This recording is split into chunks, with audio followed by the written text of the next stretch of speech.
right, hello everybody. I'm back. John Kenney, County Attorneys and Consultants. I'm here with my good friend Ryan Groth, Sales Transformation Group. How you doing, Ryan? I'm great. Great to be with you, John.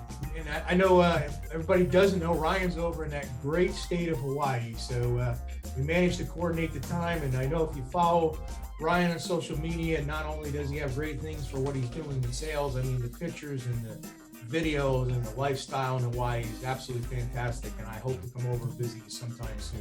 Looking forward to it.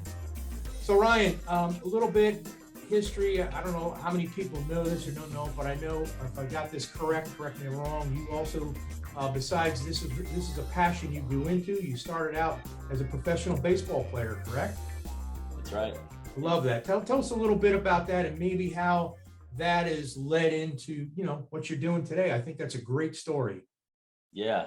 So there's really two. By the way, thanks. Great to be here, and I'm excited to share real quick about really the story and what's happened here with what I'm doing today.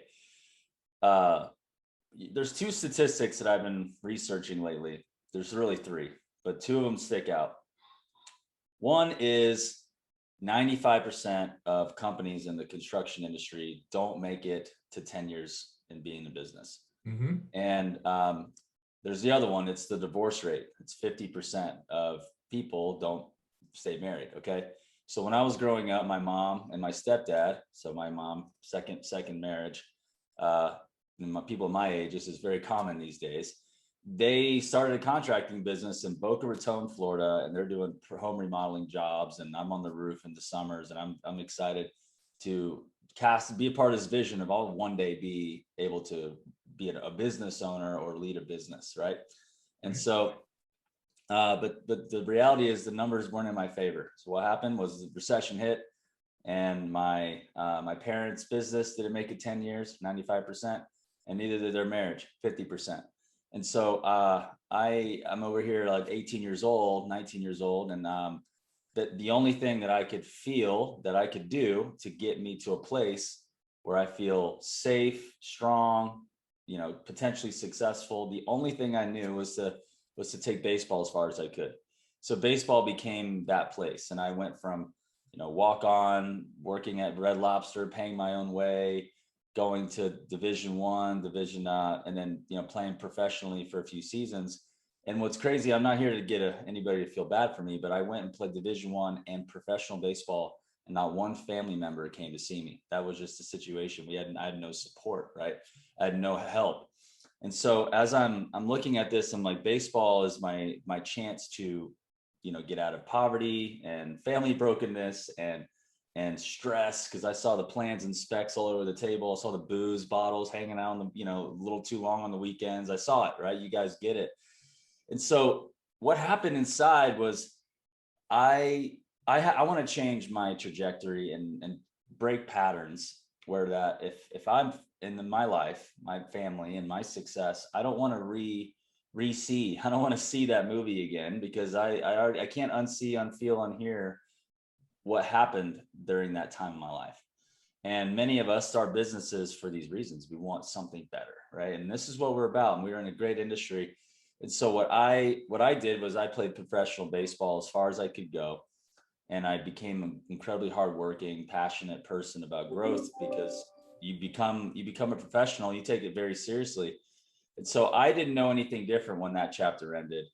And then I got some great mentorship and met a commercial roofer in South Florida, and you guys may know him, Best Roofing. And that's when I met John like 7 years ago, because they were one of the early adopters of the software program that I was invited to launch into the industry. And it was very early, and it became very evident to me that there's an opportunity to break the cycle that for myself and help others break that cycle themselves in their business, if only they knew how to run a business.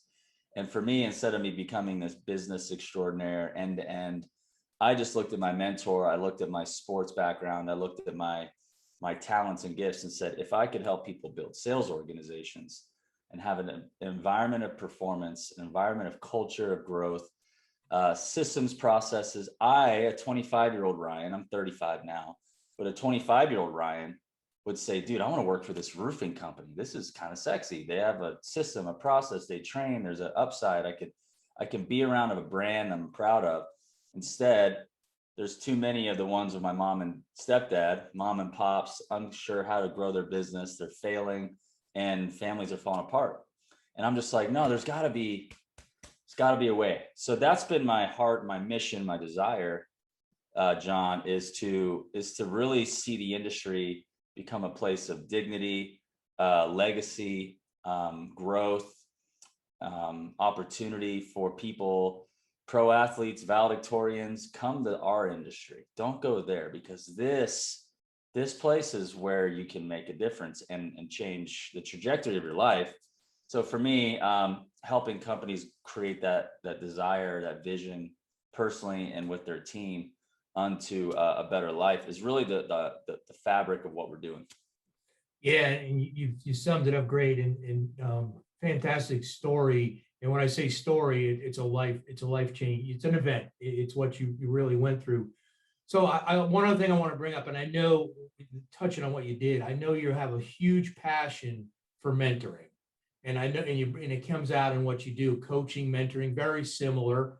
And also you believe in giving back. I mean, I know you give back in many ways, not only just to the industry, but I mean, I see, follow you on social media. Personally, you give back, which is great. So that's a passion that you and I share, and a lot of people that are listening today, of how important it is to give back.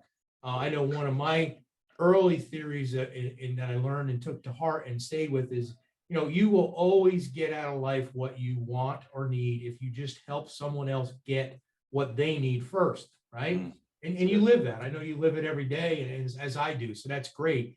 So one of the questions I want to ask you, based on that coaching and the mentoring that you see, what do you see the challenges or the pushback? And not so much about, doing the sales coaching, but when you go into an organization or you talk to many people, as you do throughout the industry, what is the biggest pushback that you feel is that scare factor in them that keeps them from wanting to go to great, right?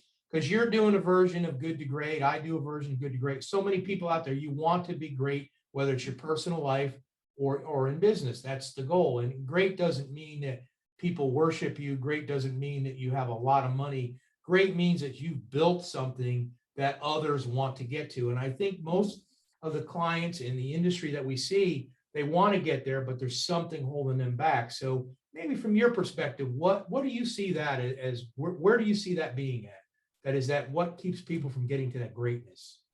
Yeah, this is a good question, and one that I think is something I've been answering differently every year, and even recently I've changed. I would say that what people define to be success is very much, it's very easy to compare yourself to others and start to mimic what somebody has created, is really a copy of a copy of a copy of a copy of what success is.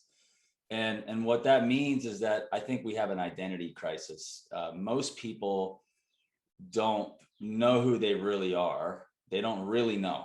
They're like, who am I compared to John and Trent? And then maybe compared to this company and that company. And then they're always just doing math to try to find where they feel in their own skin, in the industry, in their market.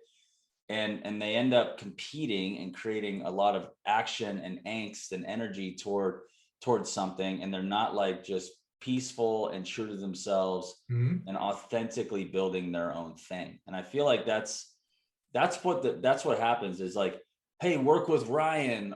So now so does that mean because I don't know my identity, I'm going to be like Ryan and how Ryan's identity is. So therefore I'm afraid to step into something that I don't know yet, or maybe I don't want to be like that, or I want to be like that. And so all this fear comes up because there's unknowns about what it looks like to follow somebody or to learn from somebody.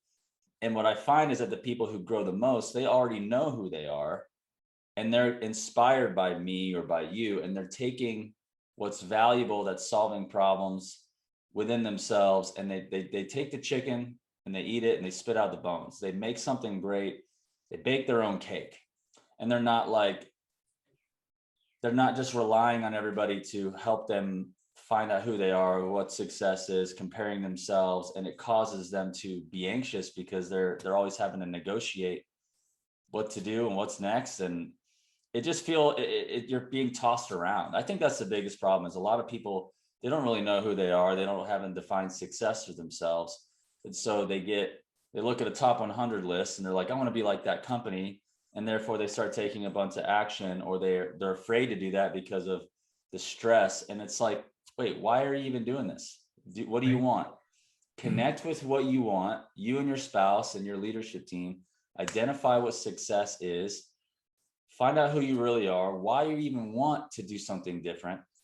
And then when you define that path and you know who you are, you could really take advice, take feedback, take failure. All that could become information to support your why and your desire to do whatever it is you're doing. I think most people, they don't take the time to do that. And so they're afraid to change, or afraid to spend money. They're afraid that, I mean, I'll spend 30 grand on something and get 1 out of 100 things they say. And to me, it's valuable because I already know who I am, and I want something to kind of, I want an ingredient in my pot, right? I want to stir the pot. I want more good things, but it's scary whenever you don't have that knowledge and you're banking on somebody else to give you all this knowledge that you can't, that you don't really know you need yet, that you have. And it just gets weird. So I think most people, they don't take the time to really decide, who am I? Why am I doing what I'm doing?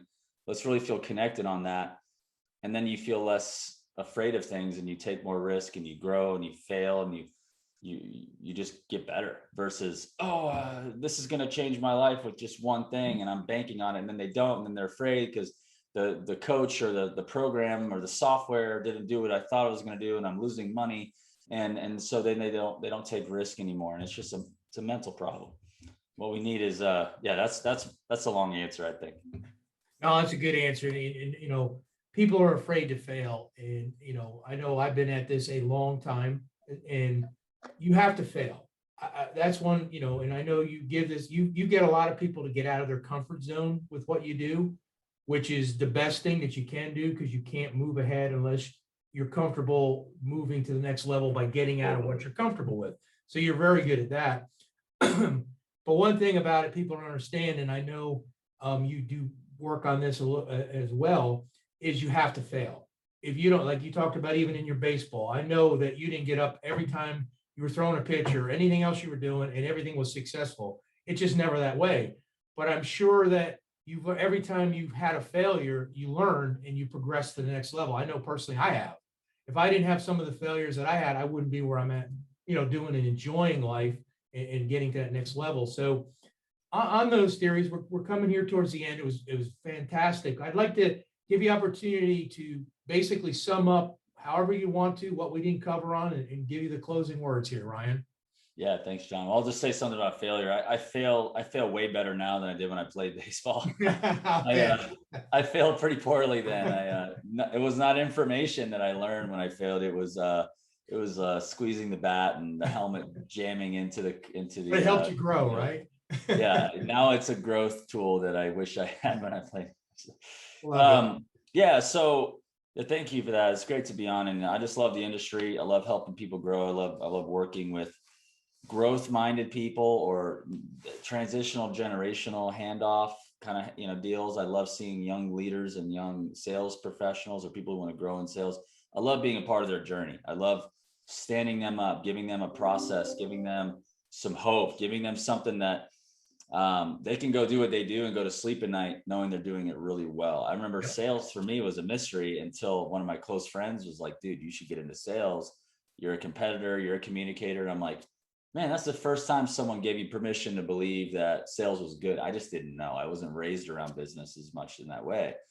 So when I learned how opportunistic this career is, and for people who want to take bull by the horns, create relationships, make an impact, support their family, leave a legacy, be a part of something bigger than themselves, all those boxes can be checked by building a nice sales organization with an owner who wants to do something great. And so I think that we love helping people propel them forward, give them tools and structure and process and vision and insights and coaching to do that well, so that they feel good about their team.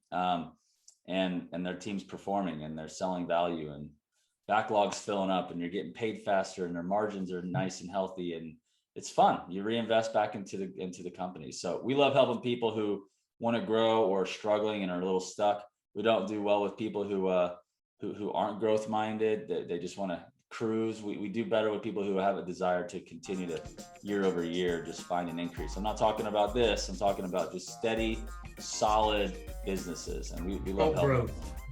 Predictable growth is it's so powerful. Yep. But guys, I'd love to connect with you on LinkedIn, Instagram, Facebook. We have multiple program offerings for the one-man show to the $250-350 million sales organization. We are here to support you and serve and to challenge you, make you better, and give you feedback to be your best. And at the end of the day, we only live once, right? And let's not go have any regret. Let's build a great business and build great opportunities. That's what I'm here to help you do. Sounds great, Ryan. I appreciate you joining us today and taking the time. Thanks, John. All right. Well, everybody, you take care out there. We'll see you on the next one. Thanks again.